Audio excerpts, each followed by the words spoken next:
गीता अध्याय 16 श्लोक नंबर 14। असौ मया हतः शत्रुर हनिषे चापरानपि ईश्वरो हम भोगी सिद्धो हम बलवान सुखी। सर्वप्रथम संधि विच्छेद करते हैं। असौ मया हतः शत्रुहु, शत्रु के ऊपर जो र है वह विसर्ग में ले लीजिए। शत्रुहु आगे रह जाता है। हनिषे च अपरान अपि, पूरे पद मिलते हैं। असौ मया हतः शत्रुहु हनिषे च अपरान अपि। अन्वय करते हैं। अन्वय अर्थात उसको प्रॉपर एक करेक्ट सेंटेंस में बोलना।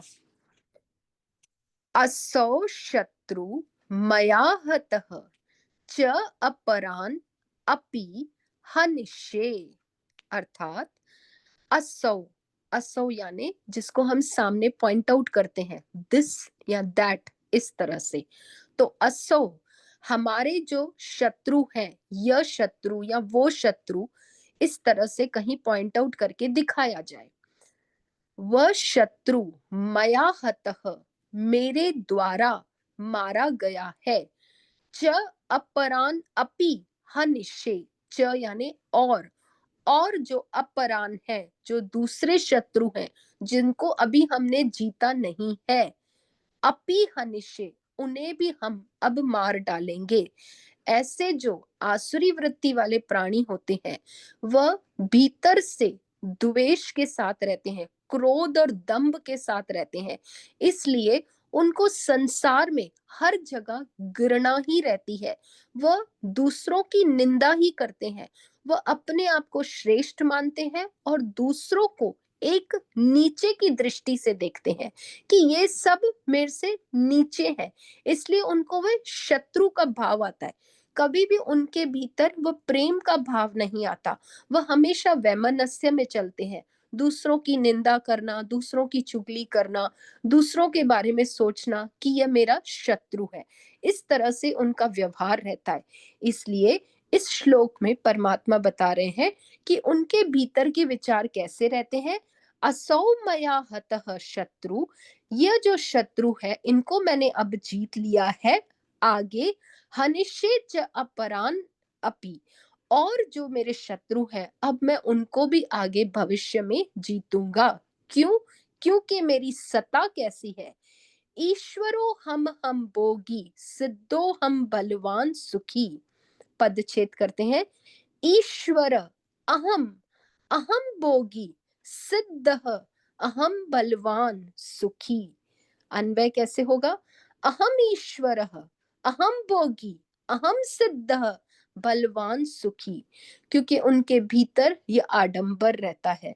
वह सदा ही इस पौरुष्य में रहते हैं कि मैं ईश्वर हूं, दूसरे की सत्ता को नहीं मानेंगे। स्वयं को ही वे ईश्वर प्रूव करते हैं, स्वयं की ही सत्ता को मानते हैं कि मैं ही ईश्वर हूं और मैं ही संसार में एक भोगी हूं। यानी मेरे पास इतनी वस्तुएं हैं, सुख पदार्थ, भोग विलास की सारी जितनी भी आवश्यकताएं हैं वह सब मेरे पास हैं। इसलिए मैं सर्वोच्च हूं, इसलिए मैं सबसे सिद्ध हूं, मैं सबसे परम उत्तम भोगने वाला हूं। मैं अपने में पूर्ण हूं, मुझे किसी और की आवश्यकता नहीं है। मैं बलवान हूं, मैं पराक्रमी हूं और मैं पूर्णता से सुखी हूं। ऐसे वे अपने भीतर भाव में रहते हैं। उनका अपना दर्प रहता है। सदा वे मैं के साथ लगे रहते हैं और अपने आप को वे सिद्ध करते रहते हैं। क्यों? क्योंकि उनके भीतर क्या रहती है? मैंने ऊपर 5 चीजें लिखी हैं। अविद्या, अस्मिता, राग, द्वेष, अभिनिवेश। इन 5 प्रकार की जो अविद्या है उसके साथ वे ग्रसित रहते हैं। ये क्या है? विपर्य ज्ञान, उल्टा ज्ञान जिनके भीतर रहता है, उल्टी तरफ चलते हैं क्योंकि वे जड़ के साथ जुड़े रहते हैं, शरीर के अभिमान के साथ जुड़े रहते हैं। इसलिए उनके भीतर यह अविद्या, यह अज्ञान कूट कूट के भरी रहती है। अविद्या किसको कहते हैं? जो सामने अनित्य चीजें हैं, असत्य चीजें हैं उसमें सत्य को परखना, उसको सत्य बताना। जो बाहर गंदी चीजें हैं, अशुद्ध है, उनको शुद्ध बताना।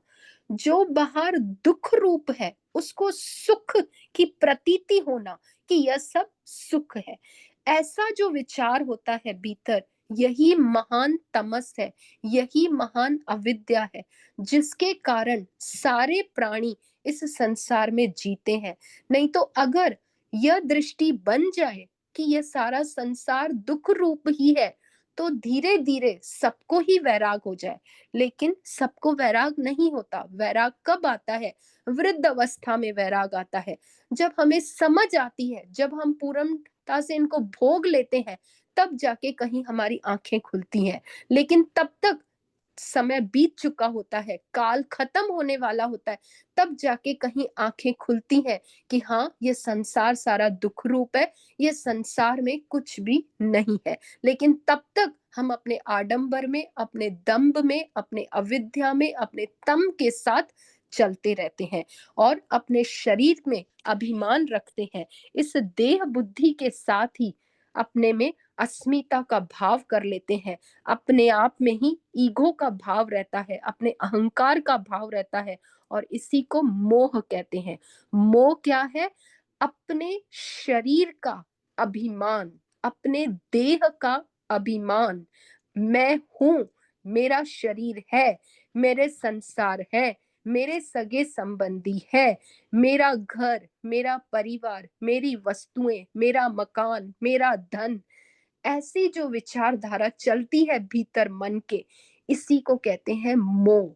और फिर इस मोह के साथ हम यह जो सारी संसार की सुख जन्यत जो वस्तुएं प्रतीत होती हैं, उनको और चाहते हैं कि यह मुझे मिले, जो कि दुख रूप है। संसार पूरा दुख रूप है, समझ में आता है। लेकिन उस समय जब हम अस्मिता के भाव में रहते हैं, तब यह सारा संसार सुख सुख प्रतीत होता है, और उसके भीतर मोह करके हम उसको पाने की इच्छा करते हैं। यह राग है। संसार को पाना, संसार की चीजों में आसक्ति रखना, यह राग है। और फिर जब यह छूटता है हमसे, कोई हमारा मित्र हमसे छूटता है, कोई घर का सगा संबंधी जब हमसे छूटने लगते हैं, जब हमारा धन हमारे हाथों से जाने लगता है, तब हमारे भीतर वह द्वेष उत्पन्न होता है, क्रोध उत्पन्न होता है कि ये सारी चीजें मेरी थी, ये कैसे मेरी गई। और फिर तब लड़ाई झगड़े अपने घर के परिवार के भीतर ही, जहां पर हम लोग का रक्त का संबंध है, वहां पर भी यह घृणा का भाव, द्वेष का भाव प्रारंभ हो जाता है, और क्रोध उत्पन्न होना शुरू हो जाता है। और अंत में जब यह शरीर छूटने लगता है, तब शरीर के छूटने का भय, उसी को कहते हैं अभिनिवेश। इन पांचों अविद्याओं से, इस विपरीत ज्ञान से वह ग्रसित होता जाता है, और इस अविद्या की पुष्टि होती रहती है उसके भीतर, और वह कभी भी इनसे वह निकल नहीं पाता, और बार बार इसी जन्म मरण के चक्कर में पड़ा रहता है। इसलिए परमात्मा हमको सिखाते हैं कि इस शरीर के अभिमान को छोड़ना है, अपने इस जड़ और चेतन की ग्रंथि को ब्रेक करना है। इस शरीर के भीतर जो वह सुंदर आत्मा का जो स्वरूप है, जो सदा नित्य रहने वाला है, उस नित्य की पहचान करनी है। अपनी दृष्टि को हमको सूक्ष्मता से लेके जाना है। जैसे अगर हमारे सामने कोई भी चीज पड़ी है, जैसे अगर कोई जड़ चीज टेबल पड़ी है, तो टेबल क्या है? उसको एक रूप दिया गया है, उसका एक रंग है।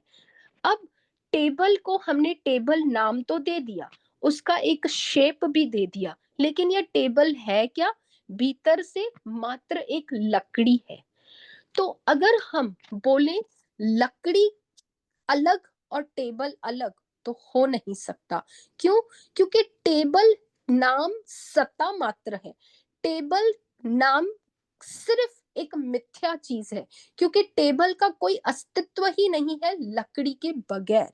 तो इसलिए उस लकड़ी तक जाना, उस तत्व तक जाना, ये बाहर का जो संसार है, ये इसी तरह से नाम सत्ता रूप है, मात्र मिथ्या रूप है।